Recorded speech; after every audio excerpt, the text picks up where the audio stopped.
नमो बुद्धाय। जय भीम साथियों।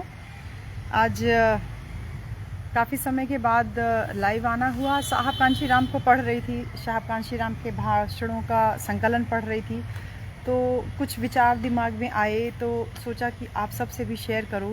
साहब हमेशा संगठन की शक्ति को बहुत बल देते थे।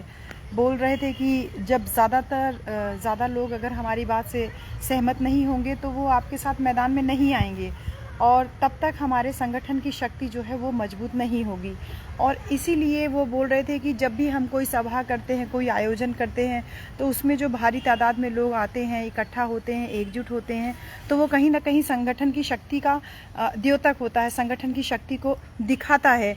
और वो ये बोल रहे थे कि साहब ने ये कहा है कि अगर आप अत्याचार, अन्याय, शोषण से मुक्त होना चाहते हैं, इसका अंत करना चाहते हैं, तो आपको अपना संगठन मजबूत बनाना होगा। क्योंकि अत्याचार, अन्याय उन लोगों के ऊपर होता है जो दबे कुचले और कमज़ोर होते हैं, जिनके पास धन की शक्ति नहीं है, अफसरशाही, नौकरशाही की शक्ति नहीं है, जिनके पास समाज की प्रतिष्ठा नहीं है, उनकी शक्ति उनका संगठन होता है। तो ऐसे में साथियों, संगठन को मजबूत बनाए रखना हम सबकी जिम्मेदारी है।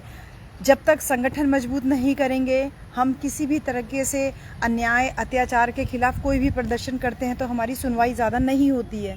साहब आगे ये भी बोलते थे कि मैं कोई भी बात, कोई भी भाषण मीटिंग में करके मैं चला जाऊंगा, मैं तो बोल के चला जाऊंगा, आप सुनेंगे, समझेंगे, उस पर अगर आप अमल नहीं करते हैं तो उससे आप लोगों को नुकसान होगा, लेकिन अगर आप अमल करते हैं तो आपको फ़ायदा होगा। क्योंकि अल्टीमेटली अंत में काम तो आप ही लोगों को करना पड़ेगा। संगठन बनाने के लिए बहुत सारा काम करना पड़ता है। कोई भी सभा करिए तो आप संगठन का उसमें मेहनत दिखाई देती है। और हम सबको ये समझाना पड़ता है लोगों को, गांव-गांव जाके, जैसे हम भी अपनी मीटिंग्स करते हैं, लोगों से बातचीत करते हैं और उनसे कहते हैं कि अपनी शक्ति का आप प्रदर्शन। तो इस प्रकार से कई तौर तरीके होते हैं जो संगठन को मजबूत करने के लिए आपको अपनाने पड़ते हैं। लेकिन सतही तौर पे अगर आप केवल काम करेंगे संगठन बना करके तो उसका बहुत रिजल्ट नहीं आएगा, जब तक कि आप उस संगठन के लिए गांव-गांव स्तर पे, एकदम लोकल लेवल पे आप लोगों के बीच में नहीं जाते हैं।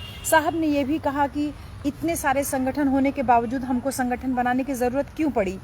ये साहब ने कहा, बहुजन समाज का मतलब होता है ज़्यादा लोगों का संगठन। और ये ज़्यादा लोग कौन है?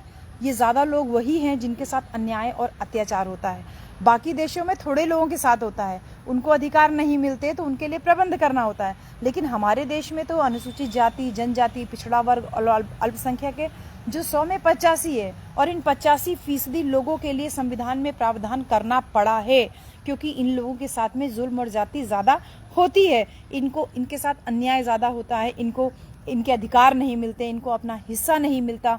तो ज़्यादातर लोगों के साथ जब ऐसा होता है तो उन ज़्यादा लोगों को ही इकट्ठा करके हम बहुजन समाज बनाते हैं। तो ऐसे में जिन लोगों के ऊपर जुल्म जाति ज़्यादा होती है, उन ज़्यादा लोगों को इकट्ठा करके ही ये बहुजन समाज नाम का संगठन बनाया गया, जिसको हम आपके बीच में बहुजन शक्ति के माध्यम से लेकर के आए हैं।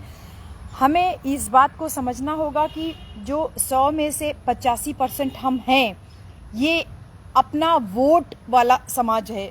100 में से 85, हमारी संख्या भी ज़्यादा है। जब संख्या ज़्यादा है तो हमारा वोट भी ज़्यादा है, लेकिन फिर भी हम अपने मत से अपना राजा आज तक चुन नहीं पाए हैं। तो कौन हमारा राजा बन रहा है? साहब कहते थे कि हम तक आज तक इस दबाव में रहे कि नोटों वाला ही राजा बन रहा है, नोटों वालों की सरकार लगी। लेकिन हमको इस बात का अगर एहसास हो जाए कि उनके नोट हमारे वोट खरीद ना सके, उनके नोटों की शक्ति से हमारे वोटों की चोरी ना हो सके, तो फिर सरकार वोटों वालों की ही तो बनेगी, नोटों वालों की नहीं बनेगी। क्योंकि हमारे पास वोट की तो कोई कमी है ही नहीं।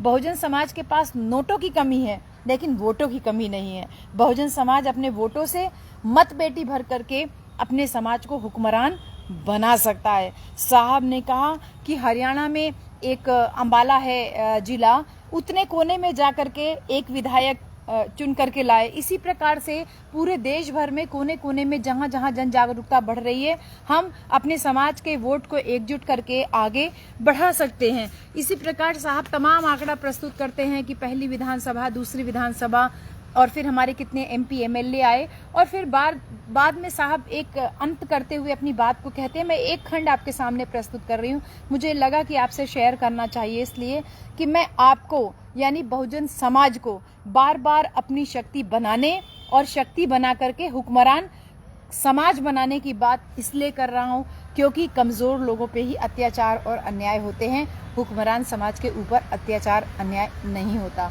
मुगलों के ऊपर कभी अत्याचार नहीं हुआ, अंग्रेज़ों के ऊपर किसी ने अत्याचार नहीं किया। अब भी जो देश के हुक्मरान हैं उनके ऊपर भी कोई अत्याचार नहीं करता। इसलिए बहुजन समाज के लोगों को अपने वोटों का सही इस्तेमाल करके इस देश और प्रदेशों का हुक्मरान बन करके अपने ऊपर हो रहे अत्याचार का सही मायने में हल ढूंढ सकता है।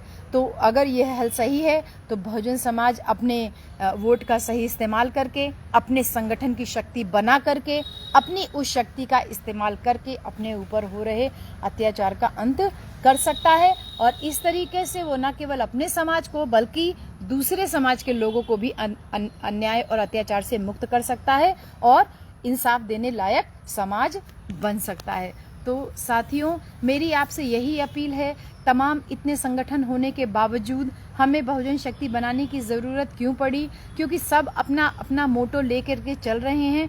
अगर हम अपना एक मोटो बिल्कुल साफ रखें कि समाज को एकजुट किए बगैर आप किसी भी प्रकार से कोई भी शक्ति हासिल नहीं कर सकते हैं, ये दिमाग में हमें बैठाना है लोगों को। और इसलिए हम गांव-गांव पहले से ही काम कर रहे थे, अब हम और तेज़ गति से गांव-गांव में इस मिशन मूवमेंट को लेकर के जाएंगे कि बहुजन समाज जब तक सामाजिक रूप से संगठित नहीं होता, अपनी शक्ति का एहसास नहीं कर लेता, यूं ही उसके वोटों की खरीद फरोख्त होती रहेगी। कभी 500 रुपया दारू के बदले, कभी 5-5 किलो राशन के बदले, और वो तमाम तरीके जो अपनाए जाते हैं हमारे वोट को खरीद करके जो लोग हुक्मरान बन रहे हैं अपनी शक्ति का एहसास करके। ऐसे में अपने समाज को रोकना है बिक्री से, खरीद फरोख्ती से, और स्वयं को हुक्मरान बनाने की तरफ कदम आगे बढ़ाना है। सभी साथी जो जुड़ रहे हैं, जैगाम हैदर भाई, दीपक भाई, रणवीर जी, राजू जाटव जी, आप सभी लोगों को बहुत बहुत आभार। और भी बहुत सारे, सुनील सहरा जी, सुजीत कुमार जी, तमाम साथी जो मेरी इस बात को सुन रहे हैं, आप सभी को बहुत धन्यवाद। और सभी को जय भीम, नमो बुद्धाय। और मैं लगातार आती रहूँगी आपके बीच में। मैं एक प्रयास कर रही हूँ कि जो भी चीज़ें हम साहब कांशीराम के बारे में पढ़ें उसको प्रतिदिन अगर ना हो सके तो लगातार कुछ कुछ समय के अंतराल पे आप लोगों के बीच में मैं प्रस्तुत करती रहूँ। सभी साथियों को जय भीम, नमो बुद्धाय, जय संविधान, जय कांशीराम।